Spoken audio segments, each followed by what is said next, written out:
না, এখনো আমি ওরকম কোনো অফার পাইনি।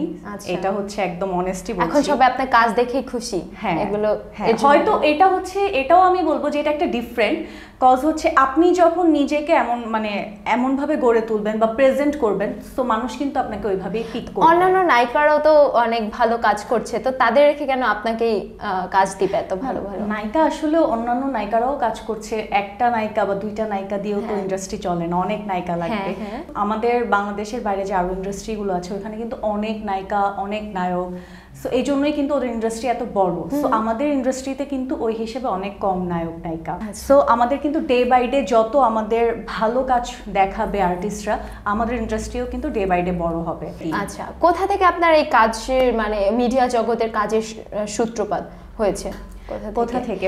আর তারপর কর্পোরেট জব ছেড়ে কেন এই পথে? কর্পোরেট জবেই আমি ফার্স্টে ছিলাম। সো এখান থেকে যে আমার কলিগরা ছিল, ওখানে কিছু ফটোগ্রাফার কলিগ ছিল, সো তারা হচ্ছে আমার ফেস দেখে সবসময় বলতো যে তোমার মডেলিং করা দরকার বা তুমি করতে পারো, এরকম বলতো। সো ওই জায়গা থেকে আসলেও আমি ইন্সপায়ার্ড হয়ে হচ্ছে ফার্স্টে ফ্যাশন ইন্ডাস্ট্রিতে কাজ করি, শ্যুট করি, ফটোশ্যুট করি। ওই জায়গা থেকেই হচ্ছে আমার এন্ট্রি মিডিয়া জগতে। আর এরপর যখন আস্তে আস্তে হচ্ছে আমি কাজ করছি, আর আমি দেখতেছি যে আমি জবের থেকে মনে হচ্ছে এই কাজটা আমি বেশি এনজয় করতেছি। আচ্ছা, ফ্যামিলি সাপোর্ট কিভাবে? ফ্যামিলি সাপোর্ট হচ্ছে স্টার্টিং এ ছিল না, যেহেতু আমি হচ্ছে পুরান ঢাকা থেকে বিলং করি।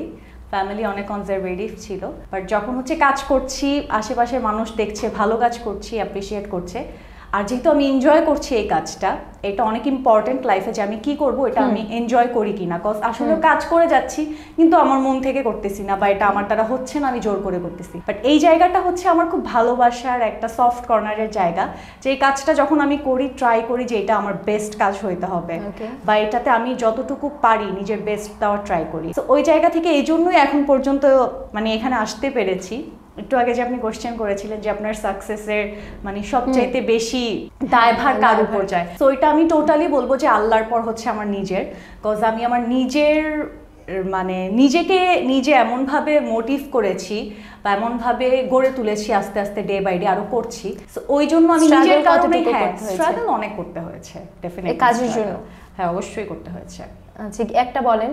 স্ট্রাগল আমি যদি ছোট করে বলি যে আমি যখন জবে ছিলাম, তখন হচ্ছে আমি হুট করে জব ছেড়ে দিয়ে ইন্ডাস্ট্রিতেও এন্ট্রি করতে পারবো না, কজ আমি একদম নিউ কামার। সো ওই জায়গা আবার হচ্ছে আমি সেলফ ইন্ডিপেন্ডেন্ট। সো ওই জায়গা থেকে হচ্ছে আমি ইন্ডাস্ট্রিতে কাজও করতে চাই, আবার হচ্ছে জবও থাকতে হবে। সো ওই টাইমে যে আমার একটা মেইনটেইন ছিল যে আমি জব করছি পাশাপাশিতে, তারপর শুটও করতেছি। সো এই টাইমে অনেক স্ট্রাগল করতে হয়েছে আমার।